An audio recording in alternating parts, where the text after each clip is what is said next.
Welcome to Watch Tingman, and today we're counting down our picks for Tingman's top 10 favorite F2L cases. For this list, we're looking at F2L tricks that Tingman absolutely cannot live without. Which do you think is the best F2L case? Let us know in the comments. Number 10, the nearly perfect pair.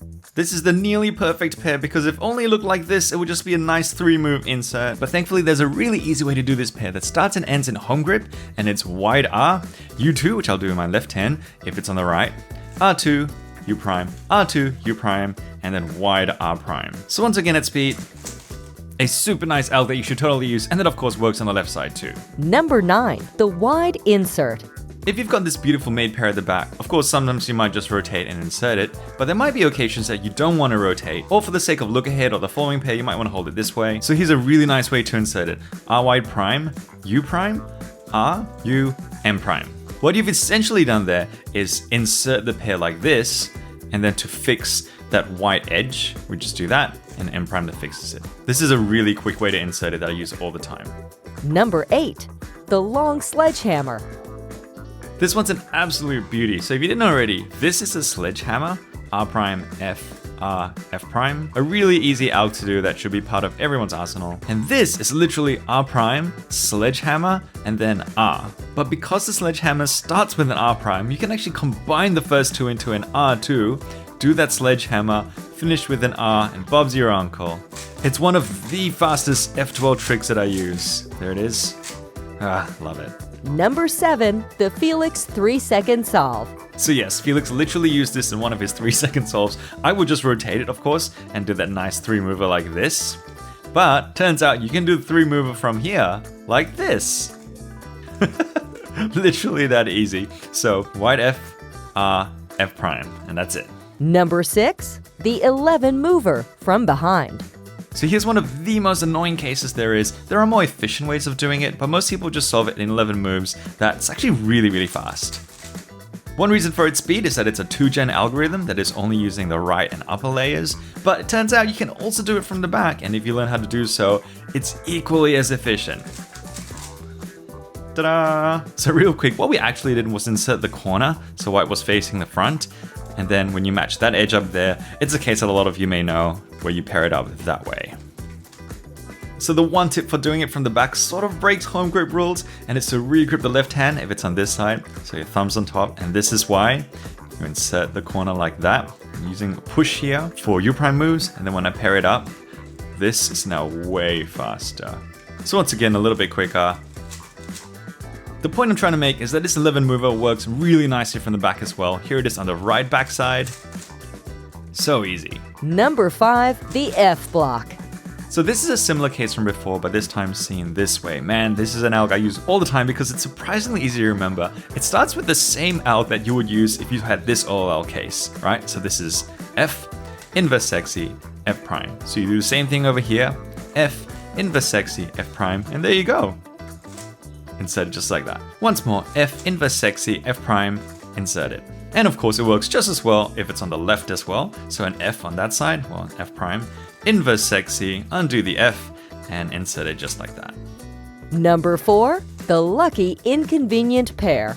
Here's a case that's normally pretty annoying. You would break it up like this, and then rotate to insert it. But something I learned way too late was that if this slot is empty and you're holding it like this, you can break it up right here, and go ahead and insert it right away. Number 3, the keyhole edge.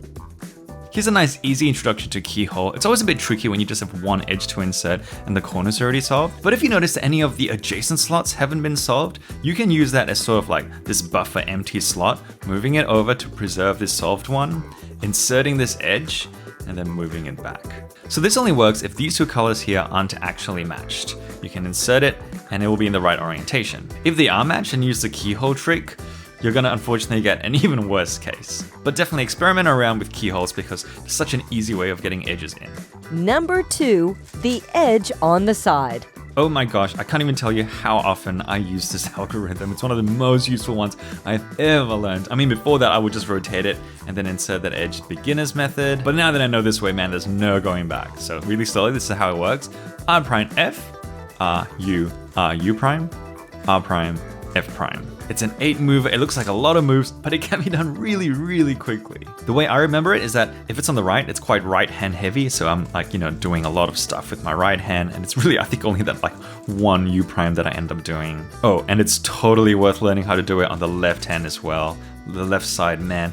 I love this alg so much. Before we unveil our top pick, here's one honorable mention, the one with the M slice. The one downside of this is that it's not great for look ahead. Any alg that uses like M prime or M moves generally aren't, but this was probably one of the very first F2L tricks that I ever learned, and I use it all the time. So M, U, R, very weird, but you can probably see from here where we're going.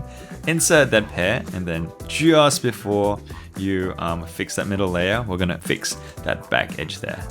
Ta-da! Sometimes, and I'm not totally sure why, I do that M move with my index finger up there. Probably just for the lols. And finally, in number 1, the edge to the back.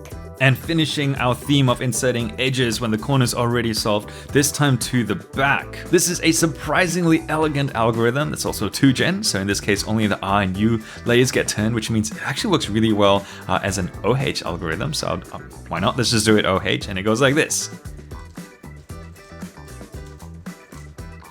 That's it. So here's how to remember it. It starts with a whole bunch of R's and U's. So R, U, R, U, R. And then a whole bunch of those moves prime. U prime, R prime, U prime, R prime. That's it. I love this alg. Incorporate it into all your solves because it is truly amazing.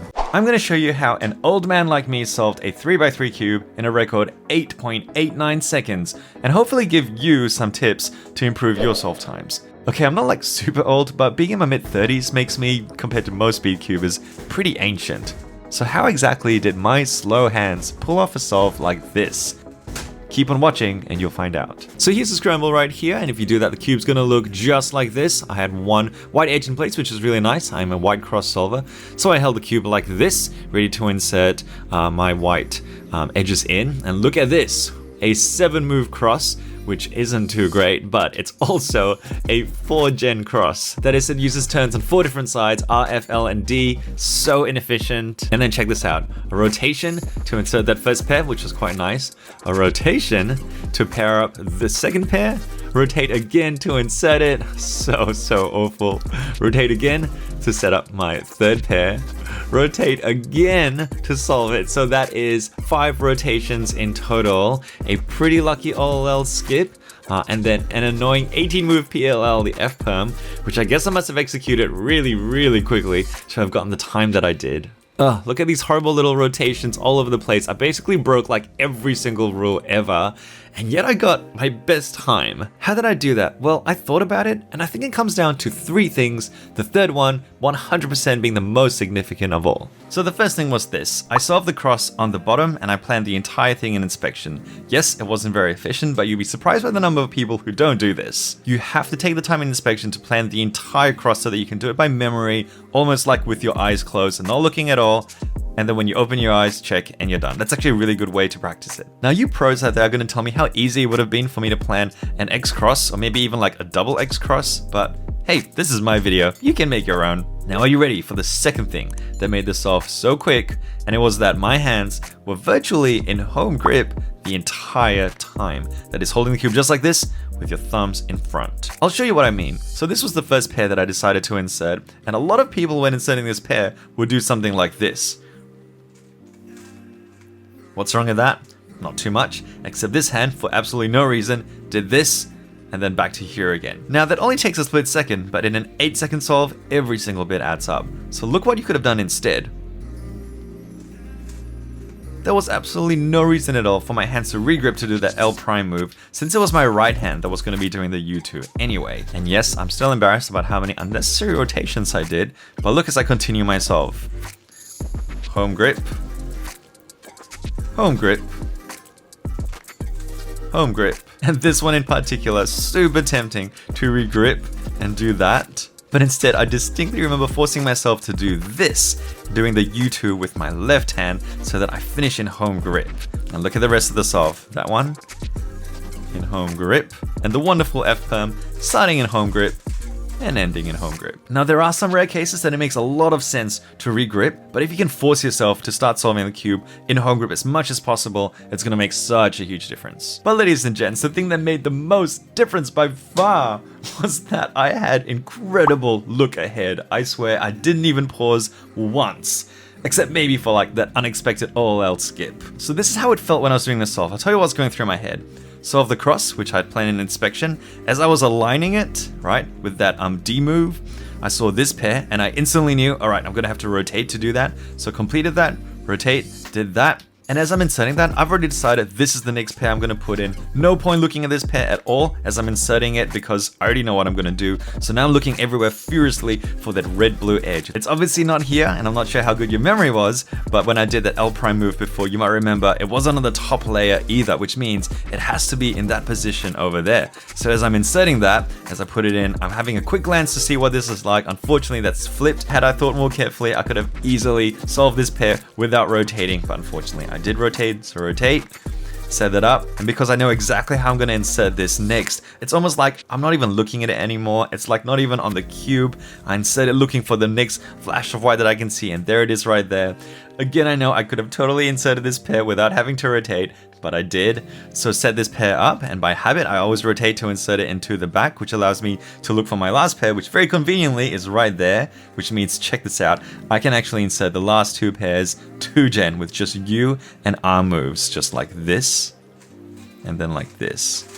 That happened so quickly. So yes, maybe there was a bit of luck involved with like how easy it was to spot the pairs, but nevertheless, my look ahead was flawless in this solve. Fortunately, after only being momentarily surprised by this OLL skip, I quickly noticed that it was an F perm, launched straight into my F perm, knowing of course that it had to end with a U prime. I made a whole video on how to predict your AOF while you're doing the PLL in a video that you can watch after this. Slammed the cube down and got my 8-second solve. And now you can do it too. Okay, wait, not so fast, Ting Man. I mean, easy for you to say look ahead. Every single person ever is always just like, oh, you should do look ahead. Look ahead's amazing. Definitely do look ahead in yourselves. How do you do look ahead? Look, gonna be honest, it is a hard thing to teach because it does come with experience, but the overarching principle is exactly what I said before. Once you get really familiar with like how you're gonna do the next step, how you're gonna insert pairs, don't look at those pieces anymore. Do not look at the pieces you are currently solving. That right there is the secret to look ahead. I'm gonna give you one more example with this hand scramble right here, and then it's over to you, ladies and gents. I need to cut the cords and set you free. Let you loose from the nest so you can fly and roam. Okay, let's look at this beautiful white cross. This is not bad. I can see how exactly I'm going to be doing it. I'll hold it this way. I'm going to B to insert green. I'm going to do F so that I can align red and orange to go in there, and then do an F2 and a D prime to finish that off. Now, another point just here where I can confidently predict like where my first pair is going to be, but because I know exactly how I'm going to do my cross, I no longer look at these four pieces. Instead, while I'm solving it, I look furiously all around the rest of the cube for where my first pair is going to be. So here we go. Yeah. As I'm doing that, I see this, and I'm already decided, all right, this is going to be my very first pair that I'm going to solve. So do that. I'm guessing that could be a red-green, which it is. Beautiful. So let's set that up this way.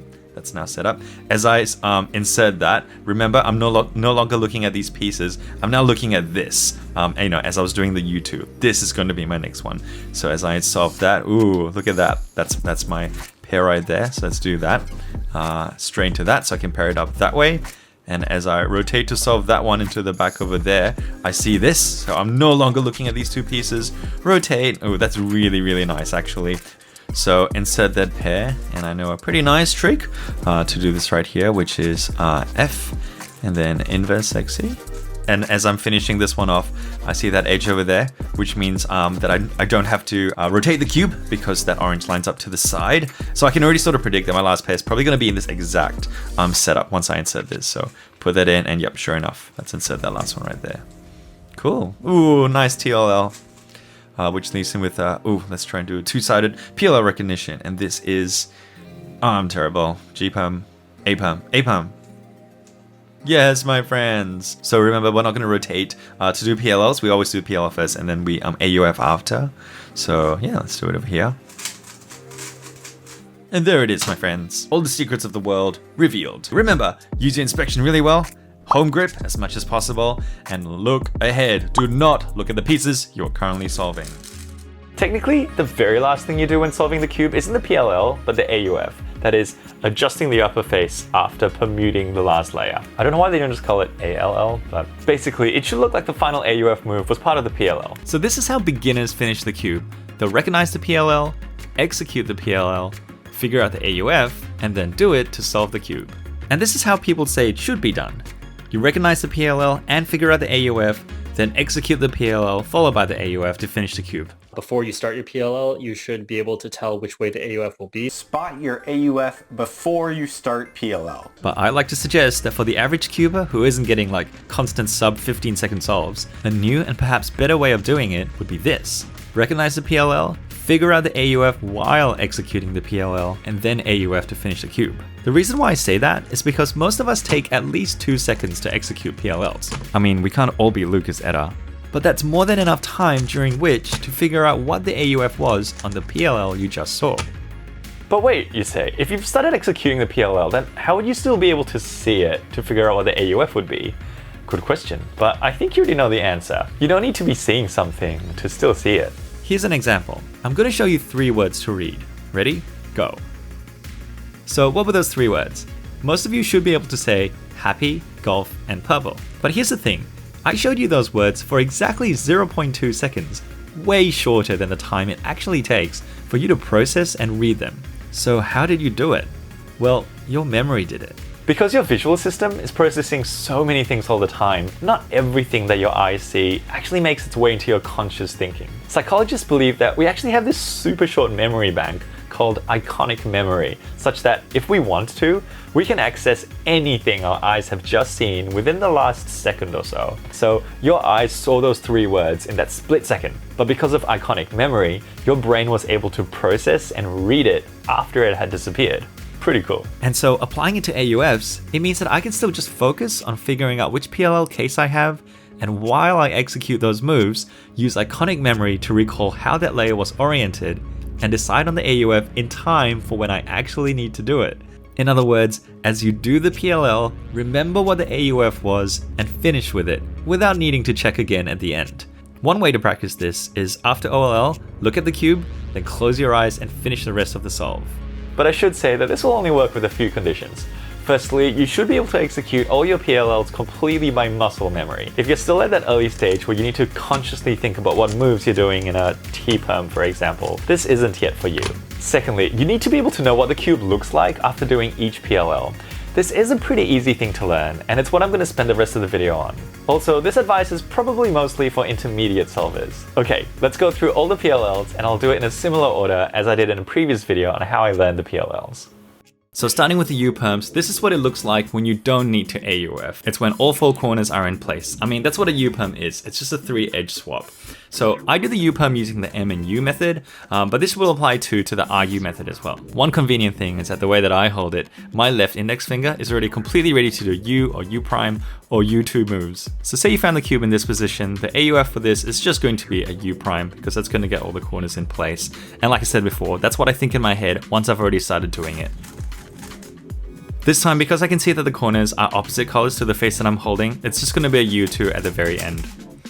Next up, the A-perms. This one's just a 3-corner swap. And of course, most of you will know that if this block here is aligned, you don't have to AUF. That means if you see it like this and the block are opposite colors to these faces, the AUF is going to be a U2. And if they're adjacent colors, I just think in my head while I'm doing the PLL which way it has to go. In this case, it's going to go this way. So it's going to be a U prime at the very end.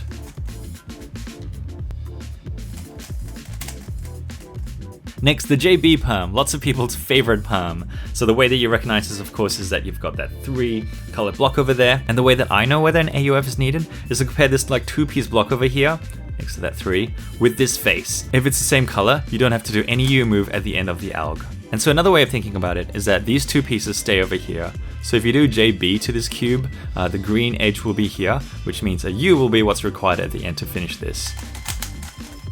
In this case, you want to do a U prime to get the green over there. And when you've got opposite corners, it's just a U2 at the end. JA or the L perm is very similar, but I find it a bit hard to comment on because there are so many different algs for it. If you do it like this way, which I think is the most common way, you just have to keep in mind the fact that this face is going to end up over here. And so if you are holding it like this, you're going to have to finish with a U prime. But if it looks like this, you're not going to need to do any U move at the end because that's going to end up over there. As you may have seen from my other video, I do JA using a bit of a strange alg, but the principle is the same. The T and the Y perm are next. Not too much to say here, except this is what it looks like when you don't need to AUF. This little block here and this little block here, it's not going to move. And this block and this block here isn't going to move. And so, if you get a case like this, where it's all opposite and this is the same, then you're going to have to do a U2 at the end. And then, same, U2 at the end over here. And if I was doing this, I just keep in mind, oh yeah, at the end, I want that red to be there. And so while I'm executing T, I'm thinking at the end, I need to do a U, which I might do by dragging. Just the H perm, really interesting one. One of the perms that you can do from any angle. This is what it looks like when you don't have to AUF. So if you need to do an AUF, you just think about where those corners, the headlights, needs to move when you finish it. I vaguely remember though, in a video that Felix made, I think, where he says that he actually likes to align that top layer first before he does it so that no AUF is required.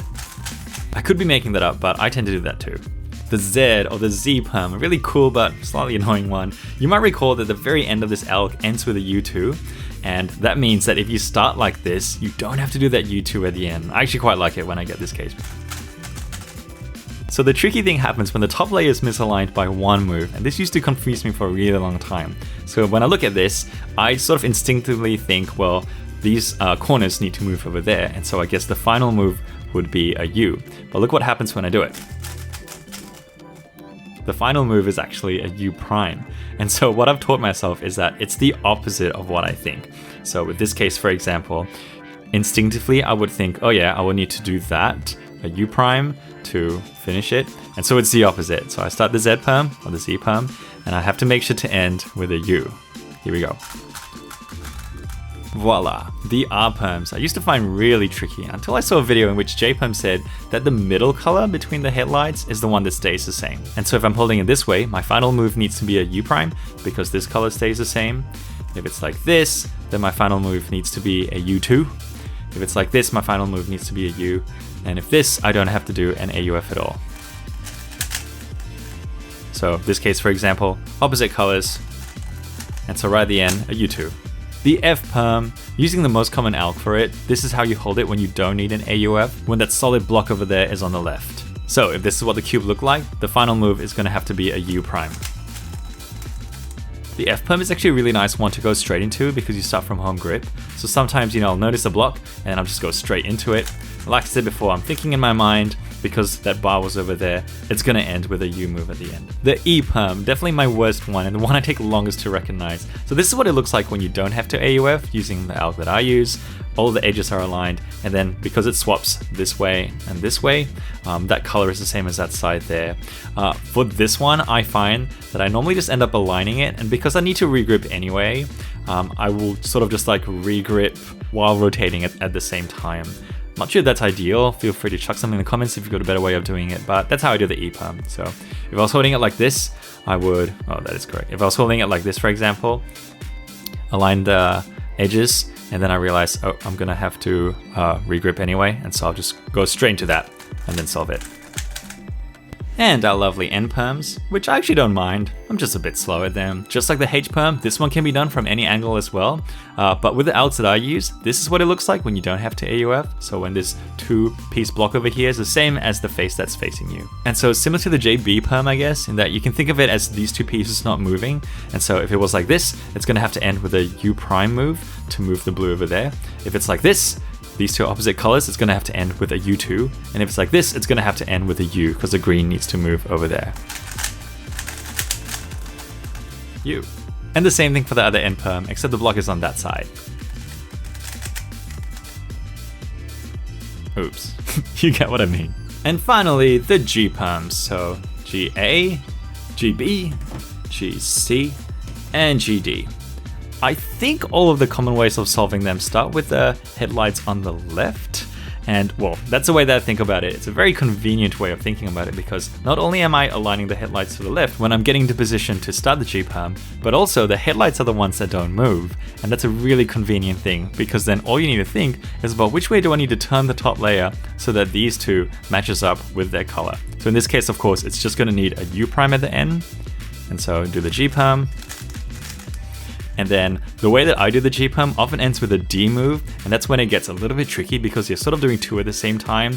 I guess a little practice needs to happen in this area, but basically I don't even think about that D move that I'm doing. It's just part of the alg, and it's a pretty nice thing to be able to do them both at the same time. So going backwards now to GC, when I see this, I know I'm going to have to do a U2 before I can start the G-perm, so my headlights are on the left. And then I'm going to have to do a U2 again at the end to bring, the red back to where it is at the very start. This one's GB, so align the headlights, and then while I'm doing it, I think, oh, red was on the left and it needs to go there at the end. I can talk fast enough for me to show you how I was thinking as I was doing that. And then finally, of course, as you know, if the headlights align, you don't have to do any AUF at the end. What a great way to finish. Well, I really enjoyed making this video and explaining some of the psychology behind it. Our brains are pretty amazing. Hopefully, you'll no longer need to check your cube after the PLL to know how to finish it and can just slam it down on the table like a total boss. And then realize you got a +2.